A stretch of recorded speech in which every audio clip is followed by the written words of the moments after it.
Chapitre 53. Présentation de Jésus au Temple. Je vois partir d'une petite maison très modeste un couple de personnes. D'un petit escalier extérieur descend une très jeune mère avec, entre ses bras, un bébé dans un lange blanc. Je reconnais, c'est notre maman. C'est toujours elle, pâle et blonde, agile et si gentille en toutes ses démarches. Elle est vêtue de blanc, avec un manteau d'azur pâle qui l'enveloppe. Sur la tête, un voile blanc. Elle porte son bébé avec tant de précaution. Au pied du petit escalier, Joseph l'attend auprès d'un âne gris. Joseph est habillé de marron clair, aussi bien pour l'habit que pour le manteau. Il regarde Marie et lui sourit. Quand Marie arrive près de l'âne, Joseph se passe la bride sur le bras gauche et prend pour un moment le bébé qui dort tranquille pour permettre à Marie de mieux s'installer sur la selle. Puis, il lui rend Jésus et ils se mettent en marche. Joseph marche à côté de Marie en tenant toujours la monture par la bride et en veillant qu'elle marche droit et sans trébucher.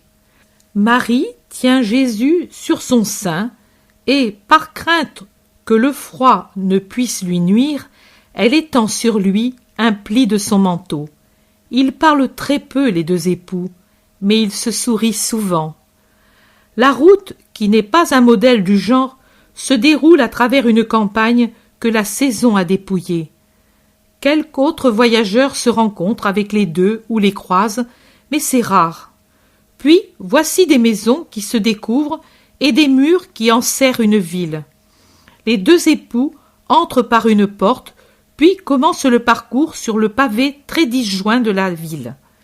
La marche devient beaucoup plus difficile, soit à cause du trafic qui fait arrêter l'âne à tout moment, soit parce que sur les pierres et les crevasses qui les interrompent, il a de continuelles secousses qui dérangent Marie et l'enfant. La route n'est pas plane, elle monte bien que légèrement. Elle est étroite entre les hautes maisons aux entrées aussi étroites et basses et aux rares fenêtres sur la rue. En haut, le ciel se montre avec tant de morceaux d'azur de maison à maison ou de terrasse à terrasse. En bas, sur la rue, il y a des gens qui crient et croisent, d'autres personnes à pied ou à âne, ou conduisant des ânes chargés, et d'autres en arrière d'une encombrante caravane de chameaux. À un certain endroit, passe avec beaucoup de bruit de sabots et d'armes une patrouille de légionnaires romains qui disparaissent derrière une arcade qui enjambe une rue très étroite et pierreuse. Joseph tourne à gauche et prend une rue plus large et plus belle. J'aperçois l'enceinte crénelée que je connais déjà tout au fond de la rue. Marie descend de l'âne près de la porte où se trouve une sorte d'abri pour les ânes. Je dis abri parce que c'est une espèce de hangar, ou mieux, d'abri couvert, jonché de paille avec des piquets munis d'anneaux pour attacher les quadrupèdes. Joseph donne quelque argent à un garçon qui est accouru pour acheter un peu de foin, et il tire un seau d'eau à un puits rudimentaire situé dans un coin pour la donner à l'âne. Puis il rejoint Marie et ils entrent tous deux dans l'enceinte du temple. Ils se dirigent d'abord vers un portique où se trouvent ces gens que Jésus fustigea plus tard vigoureusement, les marchands de tourterelles et d'agneaux et les changeurs. Joseph achète 2 blanches colombes. Il ne change pas d'argent. On se rend compte qu'il a déjà ce qu'il faut. Joseph et Marie se dirigent vers une porte latérale où on accède par 8 marches, comme on dirait qu'ont toutes les portes, en sorte que le cube du temple est surélevé au-dessus du sol environnant. Cette porte a un grand hall, comme les portes cochères de nos maisons en ville, pour en donner une idée, mais plus vaste et plus décoré. Là, il y a à droite et à gauche 2 sortes d'autels, c'est-à-dire 2 constructions rectangulaires dont au début je ne vois pas bien à quoi elles servent. On dirait des bassins peu profonds, car à l'intérieur est plus bas que le bord extérieur, surélevé de quelques centimètres. Je ne sais si c'est Joseph qui a appelé. Voilà qu'accourt un prêtre. Marie offre les 2 pauvres colombes, et moi qui comprends leur sort, je détourne mon regard. J'observe les ornements du très lourd portail du plafond du hall. Il me semble pourtant voir du coin de l'œil que le prêtre asperge Marie avec de l'eau. Ce doit être de l'eau, car je ne vois pas de tache sur son habit. Puis Marie, qui en même temps que les colombes avait donné au prêtre une petite poignée de monnaie, j'avais oublié de le dire, entre avec Joseph dans le temple proprement dit, accompagné par le prêtre. Je regarde de tous côtés. C'est un endroit très orné. Sculptures à tête d'ange avec rameaux et ornements courent le long des colonnes, sur les murs et le plafond. Le jour pénètre par de longues et drôles fenêtres étroites, sans vitres naturellement, et disposées obliquement sur le mur. Je suppose que c'est pour empêcher d'entrer les averses. Marie s'introduit jusqu'à un certain endroit, puis s'arrête. À quelques mètres d'elle, il y a d'autres marches, et au-dessus, une autre espèce d'autel, au-delà duquel il y a une autre construction. Je m'aperçois que je croyais être dans le temple, et au contraire, j'étais au-dedans des bâtiments qui entourent le temple proprement dit, c'est-à-dire le saint, et au-delà duquel il semble que personne, en dehors des prêtres, ne puisse entrer. Ce que je croyais être le temple n'est donc qu'un vestibule fermé, qui, de 3 côtés, entoure le temple où est renfermé le tabernacle. Je ne sais si je me suis très bien expliqué, mais je ne suis pas architecte ou ingénieur.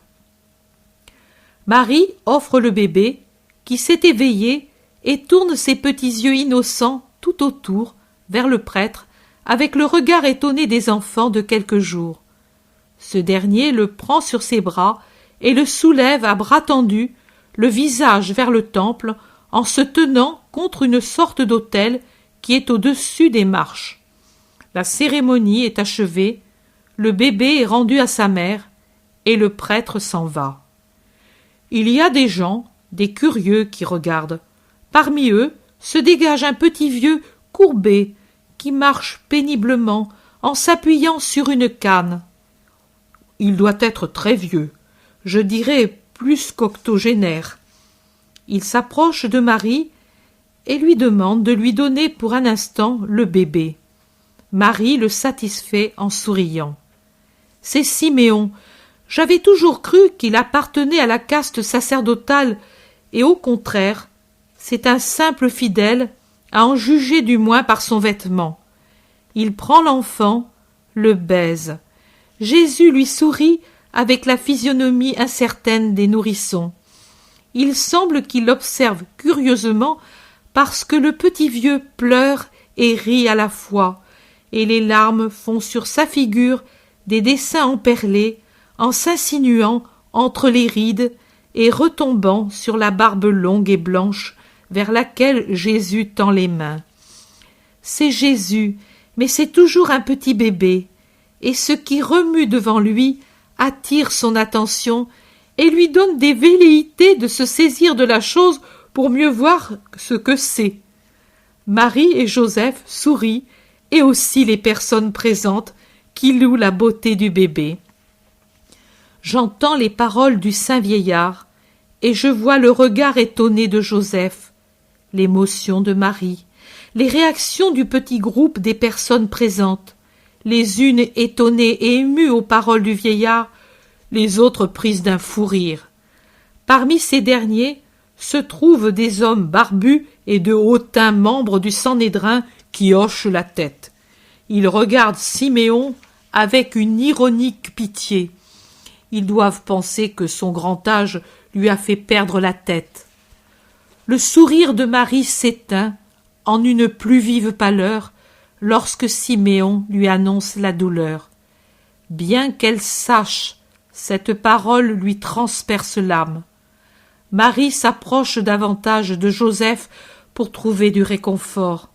Elle serre passionnément son enfant sur son sein, et, comme une âme altérée, elle boit les paroles d'Anne, qui, étant femme, a pitié de la souffrance de Marie, et lui promet que l'Éternel adoucira l'heure de sa douleur en lui communiquant une force surnaturelle. Femme, celui qui a donné le Sauveur à son peuple ne manquera pas de te donner son ange pour soulager tes pleurs.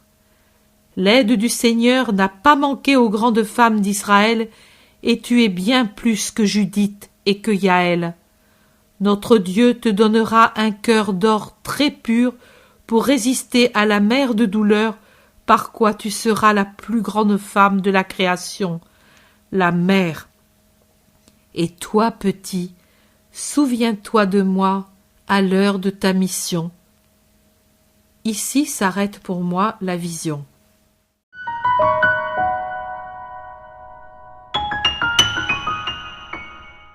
L'intérêt pour les écrits de Maria Valtorta ne cesse de grandir. Et les fruits récoltés, vocation, conversion, sont immenses. Visionnaire de la vie du Christ, de la conception de Marie jusqu'au début de l'Église, sa description des personnages, de leur psychologie, la précision des lieux où ils évoluent, des coutumes et mœurs de l'époque, est proprement sidérante et à ce jour inégalée.